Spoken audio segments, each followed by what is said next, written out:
Hi folks, welcome to the Prepared Homestead. This is Travis. Thank you all for stopping by to watch. I'm out in the woods scoping out a training spot for some search and rescue training and wilderness first aid training that we are working on and we'll be having soon for our emergency response team and fire department and all that kind of stuff.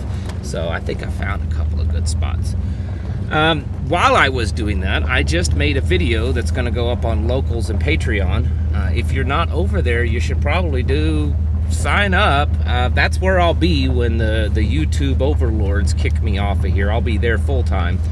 I have been trying to make a little mini series of videos of the type of first response medical equipment that you can carry, give you some ideas. Some of it may be a little more advanced than what the average prepper would carry, but if you are part of any type of mag, tribe, community, homestead, prepper type community, it's not a bad idea. You know, I mentioned in that video, both of the last couple of videos I've made, is this emergency response team that we created, which has now become part of the fire department. We originally created it with just the sole purpose of having a response team that covers medical, disasters, security, defense, any type of need within our community, within our tribe, so that if something happened and someone called us, that we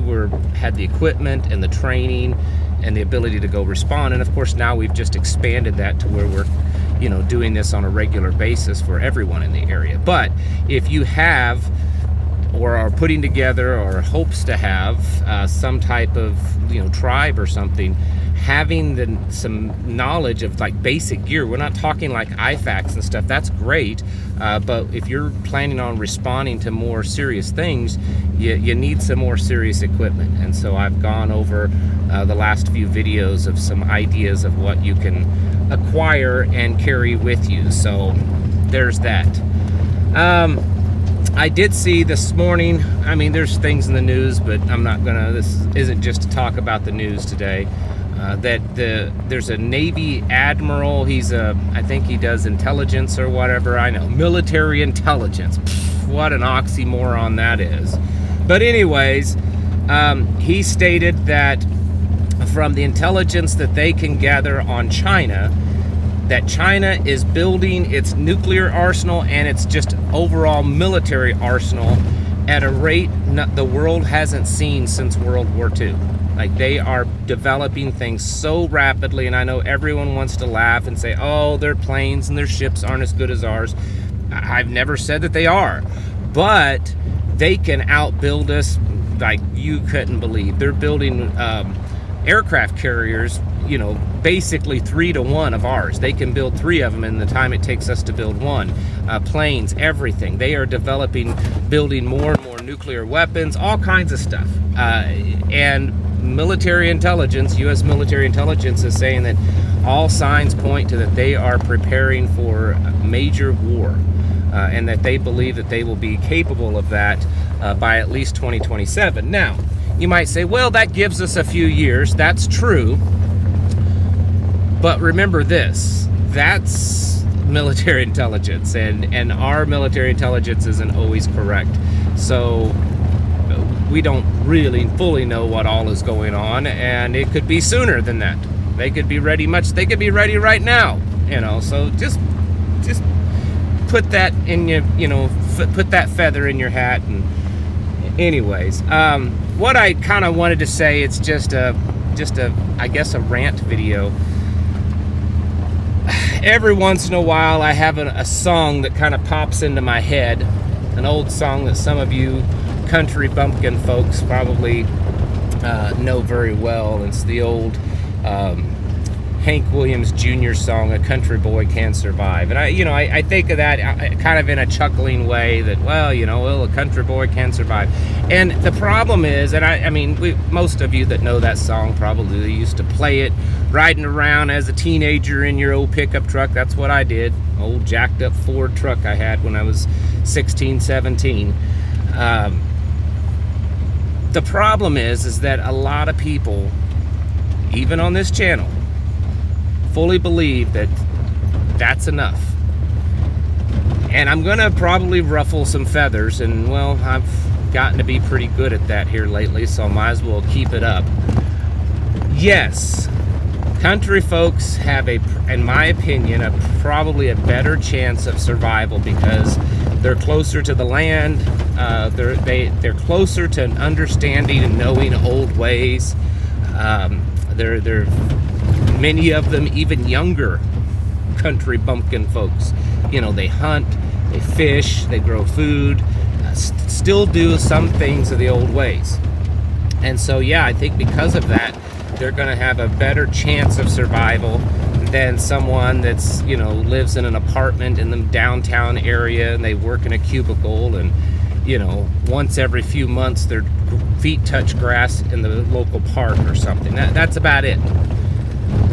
But what I worry is that it gives folks, and I guess this message is really more for the country folks, it gives folks a false sense of security. If you're a country bumpkin like myself, and you know, you live out like this, and you do the country thing, I think if that's all you're doing and you're not preparing in any other way, it can give you a false sense of security. I've heard it said many times by whether it be preppers or just other folks that, well, you know, if things get really bad and we're hard up for food, I'll just go out here in the woods and I'll hunt me a bunch of deer, or I'll hunt me a bunch of turkey or rabbits or squirrel or whatever. If we had a real serious breakdown, if everything really collapsed like many of us think it could, I assure you that even out here where I live, the deer population, the turkey population, all that kind of stuff, it's going to dry up real fast. I would say probably in under 2 weeks time, you're going to see whole herds just gone. And we have history to back that up. During the Great Depression, America's game herds, but game everything, turkey, deer, elk, all of them, were almost went extinct. In fact, even though today the Missouri and Arkansas Ozarks are very popularly known for the amount of deer and turkey and other game animals to hunt, it wasn't that long ago, probably 60s and 70s, where they were still struggling to get those herds back up, those flocks. It took that long. It took 30, 40 years to kind of rebuild all of the losses, because so many people, they were hungry, they were starving, they were poor, and so many people went out and they just, you know, they killed whatever they could find to take care of themselves, which I don't necessarily disagree with that. I am just telling you, though, that that's going to happen again. Same thing with fish. They'll go out and they'll fish, and they'll take it, you know, everyone will be doing it, and it won't take very long before all the fish are gone. And so I'm using that as an example that for some of you that you may watch a channel like this for entertainment purposes, maybe to, you know, kind of, you know, learn a thing or two, but maybe you're not really actively preparing because you figure, well, I live out in the country, I'm a country boy, I hunt, I fish, I'll be all right. I'm afraid that that's not going to be enough. I mean, yes, it's going to give you a leg up over other people, but it's not enough. And the things that are on the horizon that could very likely happen, I think are going to be so severe that just being a country boy is going to be tough, because it's not just going to be, you know, lack of food or lack of electricity. There's also going to be government that's going to be stomping on your neck. There's going to be technology used. There's psychological warfare. There's you know, the big boot of government because maybe you're not teaching your kid this way, or you're not, you know, doing this in your home. All this kind of surveillance, all this kind of stuff. It's going to be huge.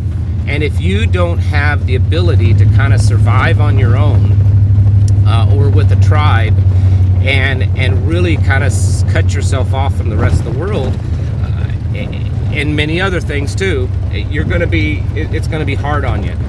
My experience, and this is not putting anyone down that lives in the country, but my experience, the average person that lives rurally, while they may have a small chicken coop, or they may put out a little garden or whatever, even farmers,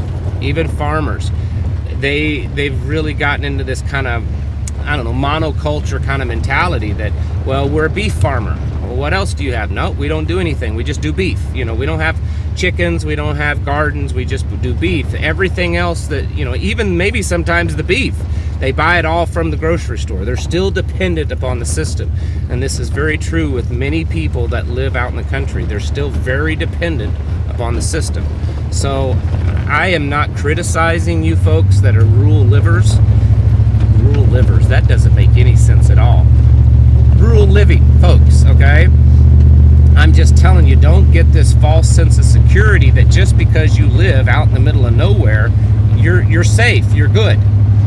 You need to be doing more. You need to be stocking up. You need to be building relationships. You need to have plan B, C, D, E, F, and G. I mean, all of them, because what if it's cut off? What if you're not able to go out and about? What if the stuff isn't there? You don't have the right paperwork to get, you know, whatever, you know, that you need to do because you haven't got this or whatever.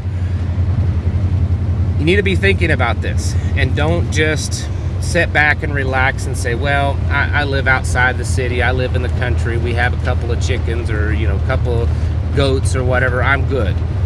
You need to be doing more. You need to be actively stocking up, prepping, building relationships, training, developing skills.